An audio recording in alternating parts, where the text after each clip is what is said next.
Operation विजय की वर्षगांठ के अवसर पर देश भारतीय सेना के शौर्य को नमन कर रहा है। ऑपरेशन विजय के अंतर्गत 26 जुलाई 1999 को देश के वीर सपूतों ने कारगिल में पाकिस्तान की नापाक घुसपैठ का मुंह तोड़ जवाब दिया था। करीब 18,000 फीट की ऊंचाई पर 10 डिग्री से भी कम तापमान में 60 दिनों से भी ज्यादा चले इस युद्ध में भारतीय सैनिकों ने विजय प्राप्त की। तब से आज तक हम गौरवान्वित होकर भारतीय सेना की इस विजय गाथा को प्रत्येक 26 जुलाई पर कारगिल विजय दिवस मनाते हैं। आइए जानते हैं कि इस युद्ध के पीछे क्या उद्देश्य था पाकिस्तान का और कैसे भारतीय सेना ने पाकिस्तान को धूल चटाई। 28 मई 1998 को भारत के साथ ही पूरा विश्व भी सकते में था, क्योंकि पाकिस्तान जैसे असफल, गैर जिम्मेदार और अतिवादी समर्थक देश ने परमाणु हथियारों का परीक्षण किया था, जो सफल भी हो गया। इसी परमाणु परीक्षण की सफलता के जोश में पाकिस्तान ने नापाक रणनीति बनाई, जिसके माध्यम से वह जम्मू कश्मीर के हिस्से पर अपना वर्चस्व स्थापित करना चाहता था। भारत में घुसपैठ की पूरी रणनीति अहम पड़ाव पर थी। छोटी छोटी टुकड़ी में पाकिस्तान के लगभग 5,000 सैनिक भारत की सीमा में युद्ध के लिए भेजे गए। पाकिस्तान ने अपने इस घुसपैठ का नाम ऑपरेशन बद्र रखा था। इस घुसपैठ में पाकिस्तान ने लेह और कश्मीर के मध्य राष्ट्रीय राजमार्ग 1A में आधिपत्य कर दोनों के बीच संपर्क तोड़ने की योजना बनाई थी।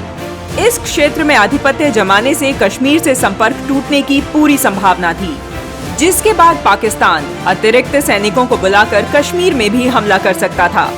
जैसे ही घुसपैठ की सूचना सेना के जवानों को मिली, सेना ने अपनी पेट्रोलिंग पार्टी भेजी, जिस पर पाकिस्तानी सैनिकों ने हमला कर दिया।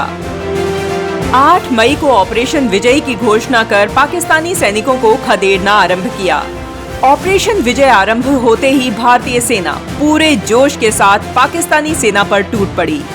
थल सेना की मदद के लिए वायुसेना ने भी 11 मई से ही कमान संभाल ली।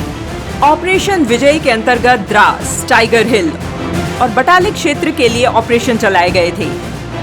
कड़ी लड़ाई लड़ने के बाद भारतीय सेना ने 13 मई को द्रास को वापस अपने अधिकार में ले लिया। वहीं सबसे मुश्किल माने जाने वाले क्षेत्र टाइगर हिल पर भी भारतीय सेना ने 5 जुलाई को तिरंगा फहराया था। बटालिक क्षेत्र से पाकिस्तानी सैनिकों को 7 जुलाई तक पूरी तरह खदेड़ दिया गया। थल सेना की मदद के लिए वायुसेना ने 26 मई को ऑपरेशन सफेद सागर आरंभ किया। इसमें MiG-21, MiG-27 और मिराज 2000 का प्रयोग किया गया। भारत माता के सपूतों के शौर्य के आगे भारत की धरती पर जमे पाकिस्तानियों के पैर थर थर कांपने लगे और फिर टाइगर हिल व जुबर हिल पर भारतीय सेना ने जीत प्राप्त की। 26 जुलाई 1999 को पाकिस्तान के समर्पण के साथ युद्ध विराम की घोषणा हुई, जिसमें भारत विजयी हुआ। इस जीत ने एक और हर देशवासी को गौरवान्वित किया, तो वहीं हम सभी देशवासी उन बलिदानियों के सदैव के लिए ऋणी हो गए, जिन्होंने इस धरती को अपने लहू से धन्य कर दिया। भारत और भारत के लोगों के लिए यह शौर्य का दिवस है, विजय दिवस है।